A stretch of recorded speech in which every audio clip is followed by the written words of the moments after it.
Welcome to Competitive Exams Corner. So welcome to the Hindu editorial analysis of 22nd of November 2018. So ఈరోజు మనకు రెండు editorials మనకు very important. So the first important editorial is about the war without end. So ఇక్కడ ఏం జరిగింది అంటే రీసెంట్గా ఒక మీటింగ్ జరిగిందండి. సో ఆ మీటింగ్ ఏంటంటే so it is on the November 19th. It is a birth anniversary of prophet Mohammed. So ఆ రోజు ఏం జరిగింది అంటే ఇట్ ఈస్ ఒక రిలీజియస్ గ్యాదరింగ్ అనమాట. సో ఆఫ్ఘనిస్తాన్ యొక్క క్యాపిటల్లో జరిగింది. సో అక్కడ ఏం జరిగింది, ఒక సూసైడ్ బాంబర్, సో అంటే ఆయనంతకు ఆయనే అంటే ఒక బాడీ చుట్టూ ఒక సూసైడ్ బాంబ్స్ని ఆయన కట్టుకొని వచ్చి ఆ గ్యాదరింగ్లో హాజరయ్యారు. సో బాంబ్ బ్లాస్ట్ అయింది, కంప్లీట్గా అక్కడ ఉన్న వాళ్ళంతా చల్లా చెదరైపోయారనమాట. సో అంతా అక్కడంతా ఒక శవాల గుట్టలాగా మారిపోయింది. సో ఇది డెఫినెట్గా మరియు తాలిబాన్ మరియు ఐసిస్ వాళ్ళకి సంబంధించిన వర్కే అనమాట. అయితే ఇలా ఆఫ్ఘన్ క్యాపిటల్లో ఇలా కొన్ని దాడులు చేయడం అన్నది ఇది కొత్త కాదండి. సో ప్రతిసారి రెగ్యులర్గా దాడులు కొనసాగుతూనే ఉంటాయి. సో అయితే ఇలాంటి దాడులకు ఒక ఎండ్ అనేది ఉందా? So war without end. So అంటే ఒక ఎండ్ అనేది ఉందా అని అనిపిస్తుంది. సో అంటే నా వరకు ఏంటంటే షార్ట్ టర్మ్లో మనకు ఎండ్ అనేది నాకు కనిపించట్లేదు, బట్ లాంగ్ టర్మ్లో definitely it will be an end. So ప్రతి ఒక్కరు అంటే ఒక రెండు రాష్ట్రాలు కలిసినా సరే ఎంత వాళ్ళు వేరే అంశాలు వాళ్ళు డిస్కస్ చేసినప్పటికీ ఈ టెర్రరిజంకి సంబంధించిన అగ్రిమెంట్స్ని ప్రతి రెండు రాష్ట్రాలు కుదుర్చుకుంటున్నాయి అనమాట. సో ఇండియాకి సంబంధించి ఆలోచిస్తే ఇండియా మాల్దీవ్స్ కానీ, ఇండియా రష్యా కానీ, ఇండియా యుఎస్ కానీ, India Australia, India China, India Japan, so ఇలా ప్రతి ఒక్క కంట్రీతో ఈ టెర్రరిజాన్ని అంతం చేయాలనే ఒక అగ్రిమెంట్స్ కుదుర్చుకుంటున్నారు. సో డెఫినెట్గా లాంగ్ టర్మ్లో వీళ్లకు స్వస్తి పలికే అవకాశం ఉంటుంది. అండ్ యుఎస్ కూడా వాళ్ళకి ఒక యుఎస్ కూడా ఆఫ్ఘనిస్తాన్కి సంబంధించి ఒక స్పెషల్ ఎన్వాయ్ని అక్కడ అపాయింట్ చేయడం జరిగింది. ఆయన పేరు Zalmay Khalilzad. But he had talks with the representatives of the Taliban in Doha. So ఎంత వాళ్ళు కొన్ని చర్చలు అంటే ఎన్ని చర్చలు సరే అది కొనసాగించినప్పటికీ ఫైనల్గా మాత్రం మనకు రిజల్ట్ అనేది లేకుండా పోతుంది. సో అంటే ఆ చర్చలకు సరిపడా ప్రయోజనం అన్నది మనకి ఇక్కడ కనిపించట్లేదు.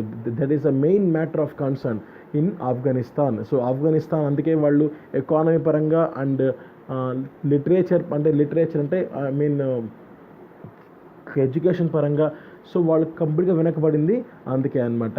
సో ఈజ్ ఆఫ్ డూయింగ్ బిజినెస్లో కూడా వాళ్ళు చాలా లో ర్యాంక్ని వాళ్ళు స్కోర్ చేయగలిగారు. సో బికాజ్ వాళ్ళకు ఎప్పుడు ఇలాంటి ఒక నెగిటివ్ వాతావరణం ఎక్కువగా ఉంటుంది అక్కడ. So this is the first important article. So Afghan క్యాపిటల్లో ఒక భయంకరమైన దాడికి సంబంధించింది. So next the second article is about the Reserve Bank of India. The Reserve Bank of India concedes a vital principle. See, recently November 19th na Reserve Bank of India మరియు general మరియు government of India మధ్య ఒక meeting జరిగింది. So అదేంటంటే RBI board meeting అనమాట. So RBI బోర్డుకి సంబంధించి అంటే చాలామంది అందులో ఇంక్లూడ్ అయి ఉంటారు. So in the same way government of ఇండియాకి సంబంధించిన కొంతమంది అఫీషియల్స్ కూడా ఆ బోర్డులో మెంబర్స్గా ఉన్నారు.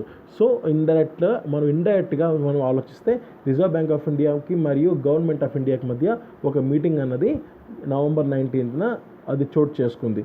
సో ఆ మీటింగ్లో ఎక్కువ మంది ఆ మీటింగ్కి సంబంధించి ఎక్కువగా ఇక్కడ ఇంపార్టెంట్ కాదు, బట్ ఇక్కడ ఏంటంటే ఇక్కడ రిజర్వ్ బ్యాంక్ ఆఫ్ ఇండియా బోర్డ్కి and Reserve bank of India మేనేజ్మెంట్కి మధ్య జరిగిన ఒక రిలేషన్షిప్ ఏదైతే ఉంటుందో అది ఒక గ్రే ఏరియా, అంటే it is some positive sign అని చెప్పి ఇక్కడ చెప్తున్నారు. అయితే కొంతమంది ఎక్స్పర్ట్స్ ఏం చెప్తున్నారు అంటే RBI గవర్నర్ మొత్తం పవర్స్ అని ఆయన దగ్గర పెట్టుకోవాలి, మిగిలిన వాళ్ళకి ఇస్తే ఏంటి అంటే సో ఒక డిఫరెన్స్ ఆఫ్ ఒపీనియన్ అనేది వాళ్ళకు కనపడుతుంది. సో అందుకనే మీరు మ్యాక్సిమం అన్ని రకాల పవర్స్ని ఆయన దగ్గరే అట్టి పెట్టుకోవాలని చెప్పి చాలామంది ఇక్కడ కొంతమంది ఎక్స్పర్ట్స్ చెప్తున్న మాట అనమాట.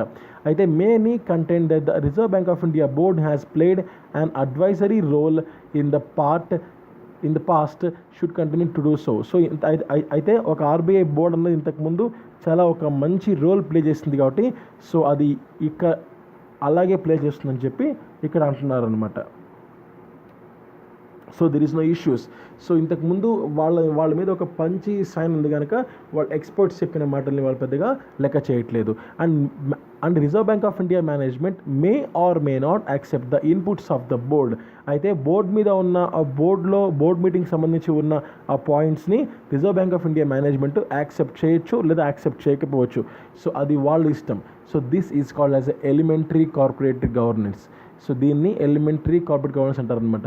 In accepting this principle the November 19th meeting of RBI board makes a big step forward.